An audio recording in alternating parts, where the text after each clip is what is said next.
General Hospital. Spoilers for the week of February 26 reveal that the snowstorm had forced Jason and Britt into a moment neither of them expected, raw, intense, and impossible to ignore once the winds finally calmed.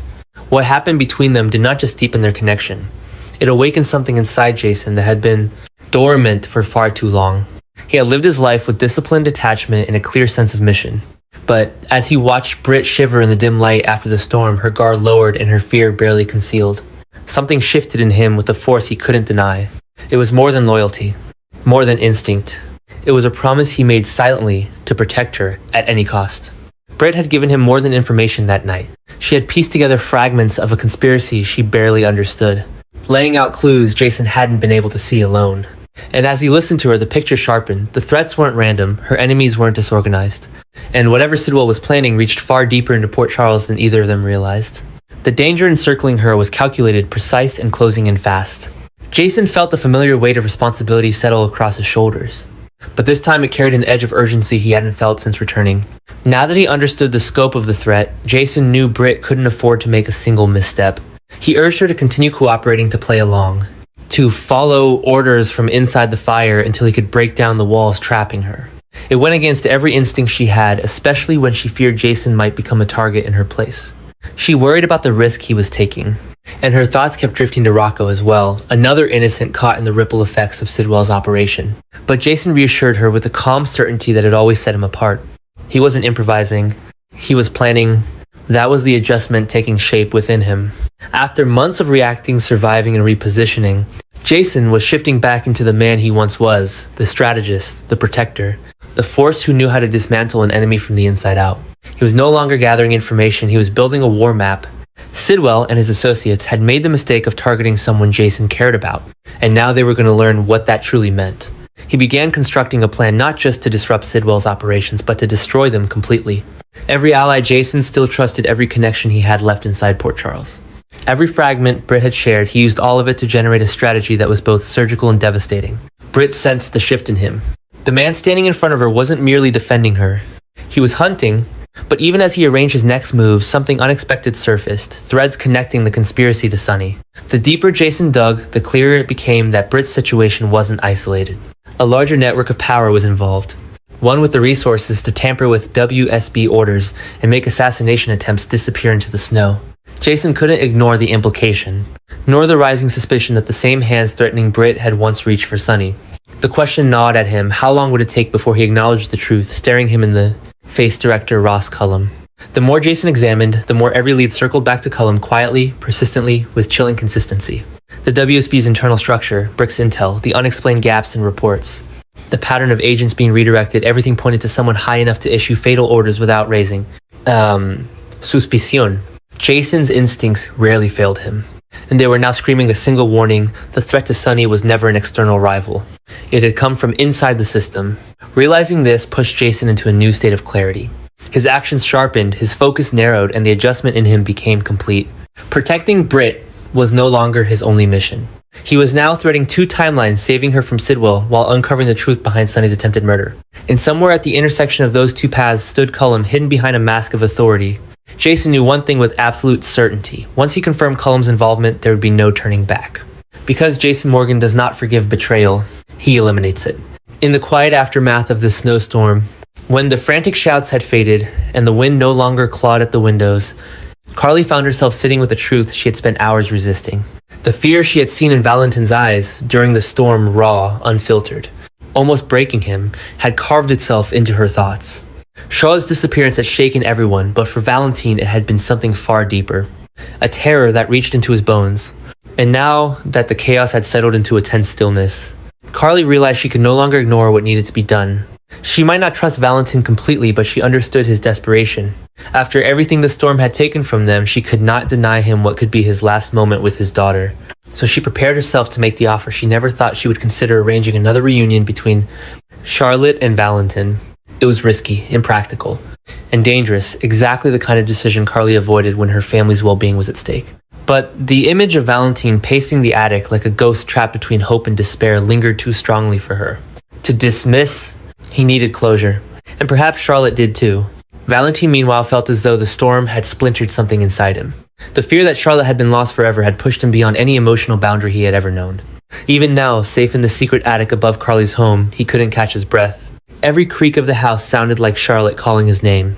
Every gust of wind reminded him of the moment he thought she might never return. When Carly approached him with her offer, he didn't answer right away. He simply closed his eyes, letting the weight of the opportunity settle over him. A reunión, one more chance to hold his daughter, to reassure her, to say what the storm had nearly stolen from him. But there was a cost. Accepting Carly's help meant accepting the inevitable: he would have to leave. Valentin knew he couldn't continue hiding in her attic. The walls felt closer with each passing hour, and the threat hunting him was not going to disappear. Moving to another safe location was not a choice, it was survival. Carly's proposal only sharpened that truth.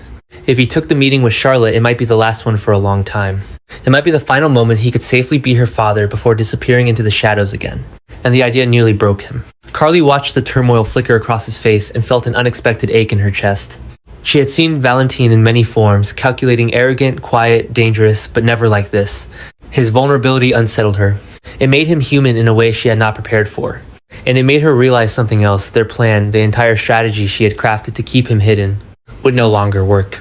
The snowstorm had changed everything. Charlotte's disappearance had changed everything.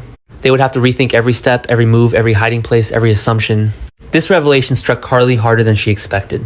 For the first time, she saw the larger consequences of what they were doing. She wasn't just protecting Valentin, she was altering her own world, her own boundaries.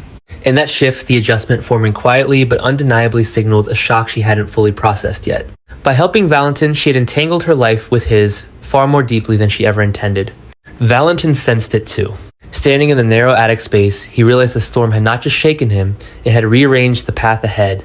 He could feel the urgency building inside him, pushing him toward action. He would accept Carly's offer, he would see Charlotte, and then he would leave before danger touched her again. It was a painful decision, but the only one that made sense. Yet underneath that clarity lay something else, a tremor neither he nor Carly wanted to acknowledge. Once he left, nothing between them would return to the way it was. This wasn't simply a crisis they were surviving together. It was the beginning of a shift, a fracture, a new alignment neither of them had planned for. And in that fragile silence, both understood the truth. The shock wasn't just Charlotte's disappearance. It was the realization that Carly and Valentin were now bound by decisions that could change the future for all of them in ways no storm ever could. Brick's information hit Sonny harder than he expected, not because he had an anticipated betrayal, but because the betrayal came from inside an agency that once claimed to protect order. The revelation that the assassination attempts originated from within the WSB was a violent shift, an adjustment that redrew every line Sonny thought he understood about his enemies. If Ross Cullum had orchestrated the attack, then the danger was not only deeper but far more calculated than anything Sonny had faced in years. Cullum wasn't a street rival, or a desperate gangster, or a political puppet. He was a man with institutional power, global reach, and the arrogance to believe he could remove Sonny from the world without consequences. And worse, he wasn't working alone. Marco's pressure on Cullum had begun to reshape the situation into something darker, something unstable. Marco had always viewed Sonny as an unpredictable force. But now he insisted Sonny was a threat to the project they were building in the shadows, something Sidwell had been quietly nurturing for months. To them, Sonny wasn't just an obstacle. He was a destabilizing force, a man whose instincts and influence could expose what they were constructing long before it was ready. The more Marco pushed, the more Cullum's restraint began to fracture, creating a chain reaction that pulled Sidwell deeper into the darkness they were cultivating. Sidwell, already entangled in secret operations and coercive tactics, sensed that the world around him was shifting. His plans, whatever they once were evolving into something far more dangerous under the pressure of the WSB's internal agenda. He had always operated in gray areas, but now the shadows were thickening around him, blotting out any trace of morality he once pretended to have. The project was expanding, and Sonny's existence was becoming a liability they could no longer tolerate. Sidwell's willingness to escalate reflected the growing darkness consuming him. Each adjustment he made was more ruthless than the last. Sonny, for his part, recognized the change too late to avoid becoming the centerpiece of their plans.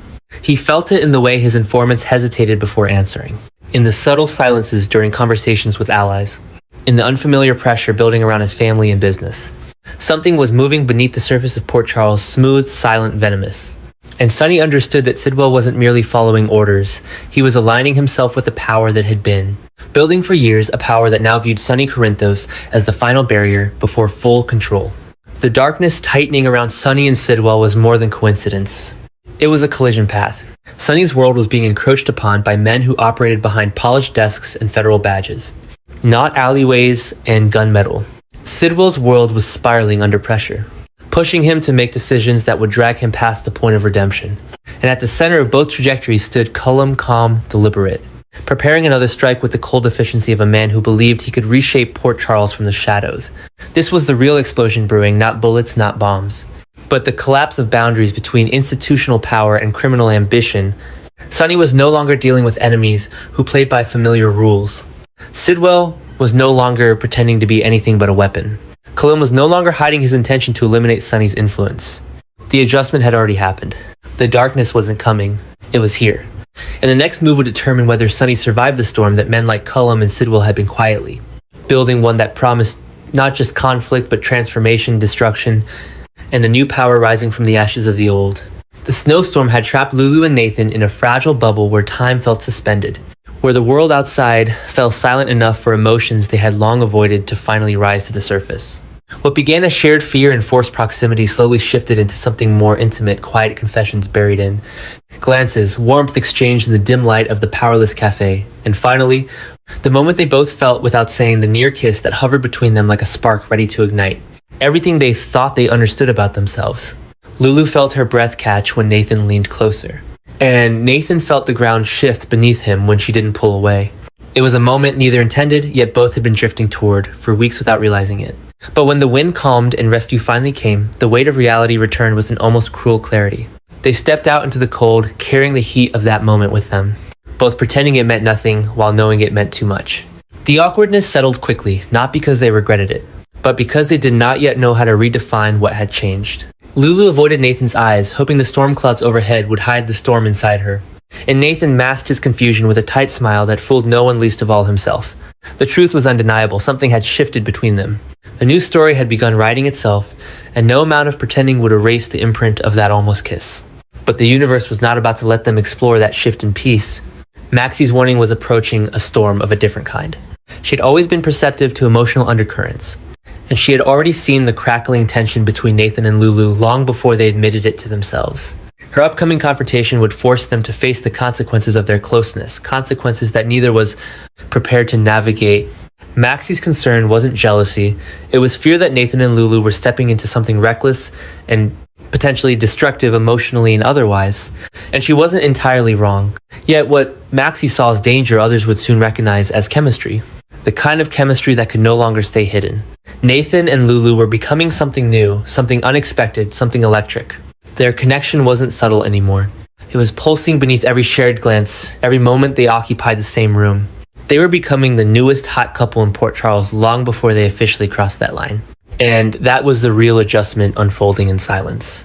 The storm had not simply forced them together, it had revealed the truth they had both been dancing around. Lulu, who had been clinging to stability, now found herself drawn to Nathan's steady intensity. Nathan, who had built walls of loyalty and restraint, felt those walls crumble the moment Lulu touched his hand. Their bond was shifting from friendship into something far more dangerous, far more exhilarating, far more inevitable. Whether they admitted it or not, the path ahead had already been altered. The awkwardness following the storm was not a sign of regret, it was the tremor before the real shift. Maxie's warning would complicate everything, but it would also accelerate the truth. Nathan and Lulu were stepping into a new chapter, one filled with desire, confusion, emotional risk, in the undeniable pool of two people who fit together more naturally than either of them expected. And as the snow melted, the adjustment settled into place. Nathan and Lulu were no longer simply partners in crisis. They were becoming a couple. The entire town would soon be talking about a pair forged by danger, revealed by vulnerability and defined by a kiss that almost happened, and inevitably would happen again.